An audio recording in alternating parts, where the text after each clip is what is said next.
Ok, et bonsoir à tous, je suis avec Laurent. Salut à tout le monde. On a passé une soirée sympa, on est allé pour la dernière de chez Félix. Alors les amis montpelliérains, précipitez-vous chez Félix parce qu'apparemment ils ont vendu, ça va être repris par l'Aveyronais. Donc on va quitter un endroit très sympa pour un endroit aseptisé, donc c'est un petit peu dommage. On va perdre un monument. Voilà, un monument montpelliérain. Et nous on est allé voir un autre monument, on est allé voir le dernier film de Xavier Dolan, la mort et la vie de J.F. Donovan, voilà, avec Kit Harington. Moi j'étais très curieux de le voir en dehors de Game of Thrones. Voilà, donc et toi Laurent, quelles étaient tes attentes par rapport à ce film? J'ai bien aimé, ça change d'Inception ce dernier Nolan. Ah oui, c'est vrai, c'est pas mal, hein. Moi j'ai davantage compris celui-ci que Inception, tout à fait, ouais. Alors, c'était son premier film américain. Voilà. Avec la belle Nathalie Portman. Très belle Nathalie Portman. Le beau Kit Harington. Très beau Kit Harington. D'ailleurs, le film, on dirait une publicité. Au niveau de la forme, c'est magnifique. Il y a un savoir au niveau du cadrage, au niveau de la lumière. Il y a un travail, c'est vraiment extraordinaire. Kit Harington, t'as envie de lui faire l'amour pendant tout le film, tellement il est beau. C'est extraordinaire à ce niveau-là. Le jeu d'acteur est vraiment pas mal. Moi, j'étais embarqué par le jeu des acteurs. T'as bien aimé le gamin là qui a de 10 ans là. Rupert. Ouais, voilà, jeune gamin de 10 ans. Et moi, c'est là où je reconnais que le gamin est bon, mais on commence à arriver au point faible pour moi du film. Voilà, moi j'ai quand même des réticences par rapport à Dolan depuis Mommy. Et en fait, j'en ai vu que deux. J'ai vu Mommy et celui-ci. Et ce film-là ne m'a pas réconcilié avec ce que je pensais de Dolan jusqu'à présent. Donc pour moi, c'est quand même un réalisateur très talentueux, mais qui a beaucoup de gimmicks, qui sur la forme est impeccable. Vraiment, c'est un génie, je pense, de la mise en scène. Enfin, peut-être pas un génie, mais quelqu'un qui a un savoir-faire. Mais sur le fond, je trouve qu'il me raconte rien. Tu penses qu'il recycle son fond de commerce? Ouais, ce que tu veux nous dire? Ouais, carrément. Pour moi, il recycle vachement. Il a des gimmicks. Genre, c'est un film qui est censé se passer dans les années 2000, mais t'as l'impression que par les codes vestimentaires, les musiques, les objets, on est bloqué dans les années 90. Donc j'ai l'impression que ça encore, je le retrouve dans Mommy. Le gars, il est vraiment ancré dans ces années 90. On dirait que c'est son paradis, sa Madeleine de Proust. Et il nous le sort à chaque fois. Ça fait que 2 films que j'ai vus de lui, mais 2 fois où ça y est. Donc du coup, ça me rebute un peu. Moi, je ne peux que te rejoindre. Oula, je vais y arriver. Surtout sur l'intro qui fait un peu pour moi Friends. Oui, dans la typographie, dans la police d'écriture du générique, tout à fait. L'arrivée sur New York, là, avec la skyline et tout, ça faisait très Friends, tout à fait. Ça, ouais. Et pareil, là, tu débarques, l'intro vraiment super, et puis tu arrives dans le générique, bam, t'as la musique d'Adèle, Rocking on the, je sais plus quoi, là, le fameux tube d'Adèle, là, des années... Rolling on the Deep. Ouais, Rolling on the Deep, qui a marché il y a 5 ou 6 ans, et c'est vrai que ça me faisait penser à une série télé. Alors, en même temps, est-ce qu'il n'y a pas une mise en abîme par rapport à la vie fictive du personnage de Kit Harington qui joue un acteur de série télé à succès? C'est possible. Alors je commence à me dire ça, donc ça peut être intéressant effectivement qu'il y ait cette mise en abîme entre nous spectateurs qui regardons ce film et cette vie comme la vie finalement, comme le petit gamin qui est émerveillé devant cet acteur qui incarne un héros de série télé dont il est fan. Et dans la scène où le gamin est là, où il pète un câble en disant ouais, je suis né pour regarder cette série et tout, c'est assez extraordinaire. Ouais, je suis d'accord avec toi, mais j'ai quand même aimé... C'est pas la même réalisation que d'habitude, je trouve quand même. Il change un petit peu, il se met au format américain. Pour moi, il se met vraiment au format américain. Les couleurs, la manière de filmer, tout. Pour moi, les costumes, un petit peu le... Costume encore une fois, très années 90. Très années 90, ouais, je suis tout à fait d'accord, très années 90. Les séries américaines, hein, on parle de Disney, on parle, entre parenthèses, de super-héros, on parle de Marvel.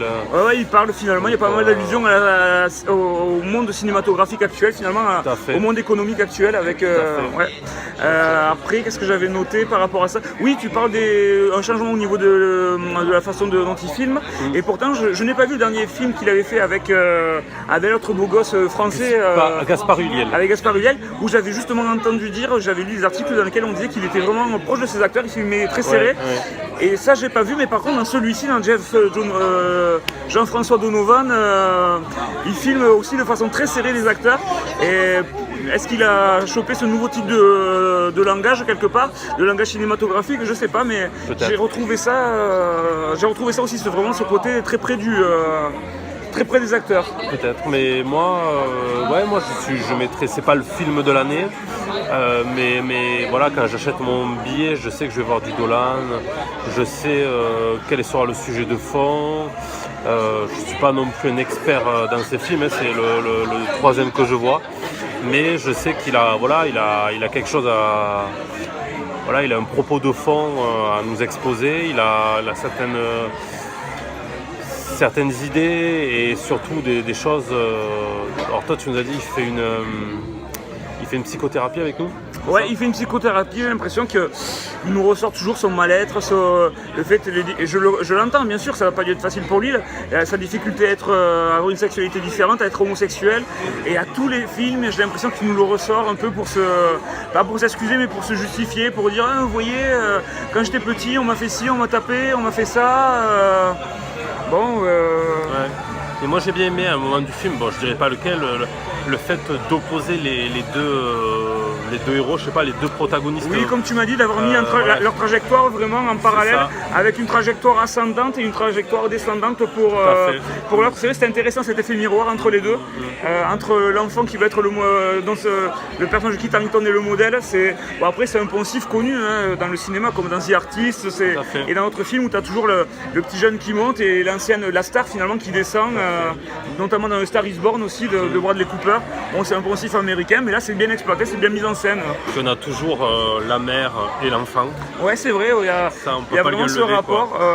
On retrouve ce côté aussi famille déstructurée et un peu déchirée avec la mère et l'enfant des deux côtés. Il y a vraiment cet effet miroir entre la vie du Rupert enfant avec Nathalie Portman qui joue sa maman et la vie de Kit Harington qui est un peu le modèle que Rupert voudrait atteindre avec sa maman incarnée par Susan Sarandon qui est excellente. Oui, tout à fait, on a oublié de la citer, mais bon, tu la cites au bon moment. Oui, c'est ça, avec à propos un casting quand même de fou. Il a eu Nathalie Portman, Susan Sarandon, il y a l'acteur qu'on ne savait plus qui c'était mais qui a joué Dumbledore. Dumbledore, ouais, tout à fait. Donc il a un beau casting, je pense qu'il y a des gens qui veulent tourner avec lui, c'est normal, il sait les mettre en valeur en tout cas.